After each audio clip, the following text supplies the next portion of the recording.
Welcome viewers, আমি আরফিন আর আপনারা দেখছেন অ্যাপারেন্টলি আরফিন ইউটিউব চ্যানেল। আপনারা যারা আমার মতো 2022 টেট পাস চাকরি প্রার্থী রয়েছেন এবং বর্তমানে ইন্টারভিউ নোটিফিকেশন প্রকাশের জন্য অধীর আগ্রহে অপেক্ষা করছেন এবং তার সাথে ইন্টারভিউ প্রিপারেশনও নিচ্ছেন, মূলত তাদেরকে উদ্দেশ্য করেই আজকের এই গুরুত্বপূর্ণ ভিডিওটি। প্রাইমারি ইন্টারভিউয়ের দুটি গুরুত্বপূর্ণ বিষয় নিয়ে আমরা আলোচনা করব আজকে এই ভিডিওটিতে। তার মধ্যে বিশেষত এক্সট্রা কারিকুলাম অ্যাক্টিভিটি সম্পর্কিত বিশেষ কিছু তথ্য যেটা অনেকেই জানেন, সেটা নিয়ে আলোচনা করব এই ভিডিওটিতে। এছাড়া ইন্টারভিউতে যে 50 নম্বর বিভাজন থাকে, সেই নাম্বার বিভাজনটা কেমন এবং কিভাবে হয় এবং সেই নাম্বার ডিভিশন হিসাবে আমার একাডেমিক স্কোর কত হয় সেটাও তোমাদের জানাবো। তার সাথে এক্সট্রা কারিকুলার অ্যাক্টিভিটিসের মধ্যে যে 5 নাম্বার থাকে, সেই 5-এর মধ্যে তুমি কি কোনো নাম্বার গেইন করতে পারবে যদি তোমার এক্সট্রা কারিকুলার কোনো অ্যাক্টিভিটি থাকে। তাহলে এই সব বিষয়ে আজ আলোচনা হবে এই ভিডিওটিতে। তো সবার প্রথমে শুরু করব টেটের ইন্টারভিউয়ের যে 50 নম্বর থাকে তার ডিভিশন সম্পর্কে।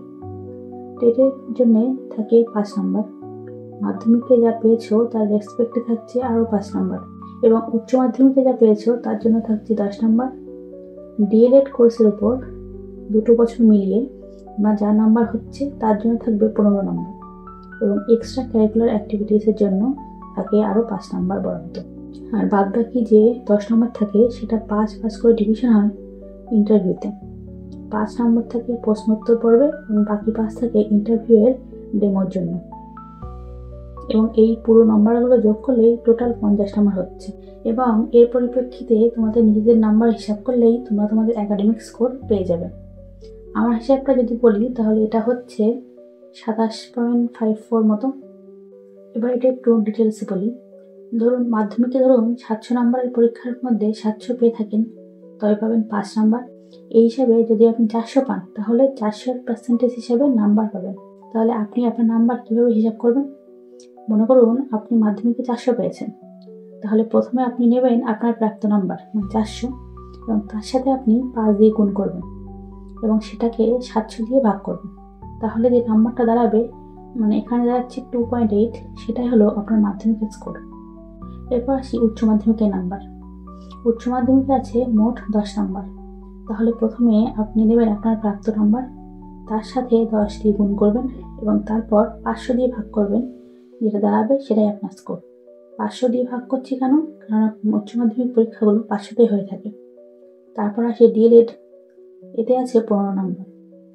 এখন আপনি আপনার প্রাপ্ত নম্বরকে 15 দিয়ে গুণ করবেন এবং গুণফল যেটা দাঁড়াবে সেটাকে 1400 দিয়ে ভাগ করবেন, কারণ ডিএলএডে 2 বছরের 1400 নম্বরের মধ্যেই পরীক্ষা হয়। তো যে সেটা করার পর যেটা পাওয়া যাবে সেটাই আপনার প্রাপ্ত নম্বর। আশা করি ব্যাপারটা বুঝতে পেরেছেন। একইভাবে টেটের জন্য 5 নম্বর বরাদ্দ আছে। তো হিসাবটা খুবই সহজ, তোমার প্রাপ্ত নম্বর ইন্টু 5, আর সেটাকে মোট নাম্বার 150 দিয়ে ভাগ করতে হবে, যেটা বেরোবে সেটাই হচ্ছে তোমার প্রাপ্ত নাম্বার। আমার হিসাবটা যদি বলি তাহলে এটা হচ্ছে 27.54, 27.54 মতো এক্সট্রা কারিকুলাম বাদে। আচ্ছা, এবার আসি এক্সট্রা কারিকুলাম অ্যাক্টিভিটিসের মধ্যে। এক্সট্রা কারিকুলাম অ্যাক্টিভিটির মধ্যে আছে 1, গেম বা স্পোর্টস রিলেটেড যদি কারোর কোনো এক্সট্রা কারিকুলার অ্যাক্টিভিটি থাকে তবে সে 1 নম্বর পেতে পারে। 2, ন্যাশনাল ক্যাডেট কোর্স অর্থাৎ এনসিসি যদি কারোর কোনো সার্টিফিকেট থেকে থাকে তাহলে সে 1 পেতে পারে। আর্টস এবং লিটারেচার যদি কারো থাকে সে 1 পেতে পারে। পারফর্মিং আর্টস সেটা থাকলেও 1 পেতে পারে। এবং সবশেষে মিউজিকে যদি কারো এক্সট্রা কারিকুলার অ্যাক্টিভিটিস থেকে থাকে তবে 1 পেতে পারে। কিন্তু আসল গল্পটা একটু জটিল মানে হচ্ছে, তুমি যদি 3rd ইয়ার 4th ইয়ার বা 5th ইয়ার যাই কমপ্লিট করে থাকো না কেন, তুমি কিন্তু এই নাম্বারটা কোনোভাবেই পাবে না। নাম্বার যদি পেতে হয় তাহলে কোনো কম্পিটিশনে তোমাকে স্থানাধিকার করতে হবে। তবে যে কোনো কম্পিটিশনে স্থানাধিকার করলেই হবে না, তোমাকে স্থানাধিকার করতে হবে ব্লক স্তর, জেলা স্তর অথবা ন্যাশনাল স্তরের কম্পিটিশনে, তাহলেই তুমি এই নাম্বারটা পাবে। পারফর্মিং আর্টসের মধ্যে যেগুলি পড়ছে সেগুলি হলো theatre, music, drama, dance, painting, sculpture এগুলো। স্পোর্টসের মধ্যে আছে ফুটবল, জুডো, চেস এগুলো।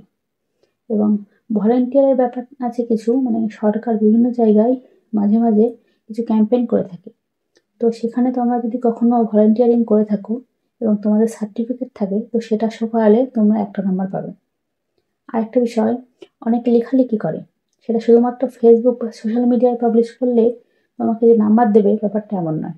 লেখালেখির জন্য তোমরা নাম্বার পেতে পারো যদি তোমরা কোনো নামকরা পত্রিকাতে তোমার লেখা পাবলিশ হয়ে থাকে এবং তার প্রমাণ যদি দিতে পারো তাহলে তবেই একটা নাম্বার পাওয়া যাবে। এবার আসি কত নাম্বার পেলে চাকরি পাওয়ার সম্ভাবনা প্রবল এই প্রসঙ্গে। দেখুন, এটা সম্পূর্ণ নির্ভর করছে কত শূন্যপদ থাকবে, কতজন প্রার্থী আছে, কোন কাস্ট আছে, এগুলোর উপর। প্রত্যেক নিয়োগে প্রত্যেক বছর আলাদা আলাদা কাট অফ থাকে, তবে মোটামুটি 26 থেকে 27-এর আশেপাশে থাকলে একটা ভালো চান্স থাকে, ধরাই যায়। তোমাদের কত একাডেমিক স্কোর হচ্ছে জানাতে ভুলো না কিন্তু।